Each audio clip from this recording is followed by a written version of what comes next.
Everybody wants their marketing to be bold and risky, but in my opinion, nobody has the balls to actually do it. I was reading an article on Ad Age by Zach Kula. He's the strategy director at Mischief at No Fixed Address. In my opinion, they're one of the only agencies actually making work that stands out. He says that instead of churning out another bland storytelling driven campaign, he wrote, "The real risk isn't in a campaign failing. It's in spending more and more money to guarantee your invisibility." You see, playing it safe isn't protection. It's just slow, and it's expensive, and it's a way to disappear. I get it. Nobody really wants to get fired. Not the marketing director, not the CEO, not me. And everyone loves the idea of bold creative until it's time to approve it. Then suddenly job security kicks in and the safest option wins. See, nobody gets in trouble for signing off on something that looks like last year's campaign. Problem is, nobody notices it either. One thing I've learned about marketing is that safe marketing is just a slower way to fail. Marketing has become too efficient. It's AI, programmatic ads, hyper-targeting. Every brand is using the same data, the same insights, the same optimized everything. When everyone follows the same formula, though, they all start blending together into one beige, algorithmic, approved fucking blob. Brands are literally paying more to be ignored.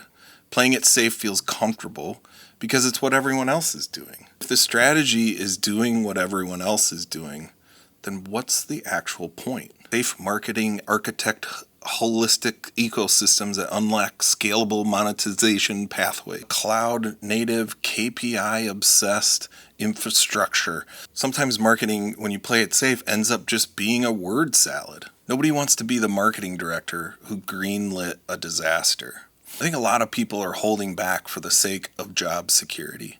So decisions get watered down until what was once an actual idea becomes another piece of content.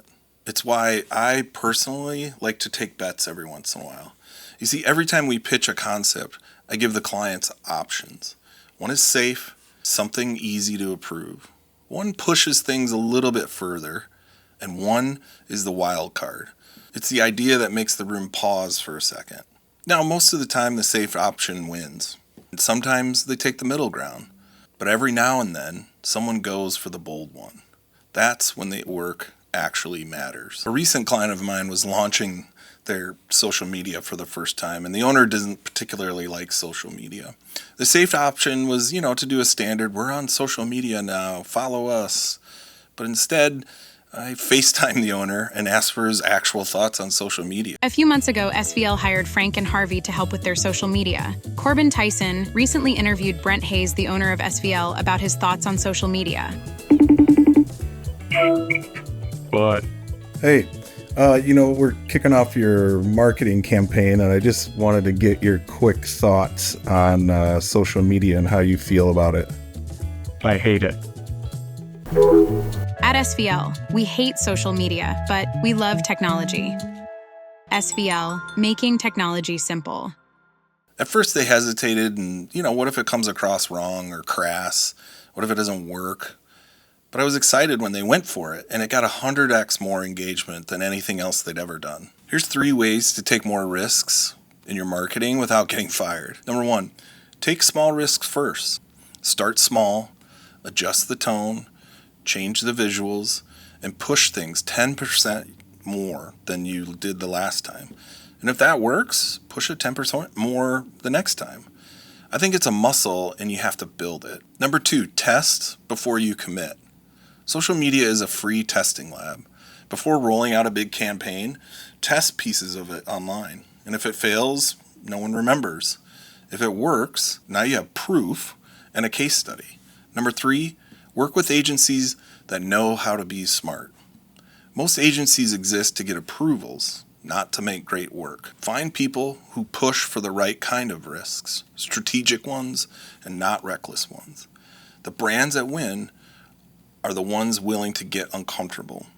The agencies that help them win are the ones that know how to make that discomfort pay off. If your marketing doesn't make you a little nervous, you're probably doing it wrong. Safe marketing isn't protection, it's a slow failure.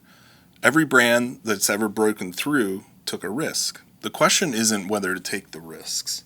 The question is whether you can afford not to. You see, marketing sometimes is like poker or a slot machine. And if you never bet, you never win. If you keep folding, and eventually you're out of chips. Playing it safe feels smart until no one notices you. Safe doesn't get remembered.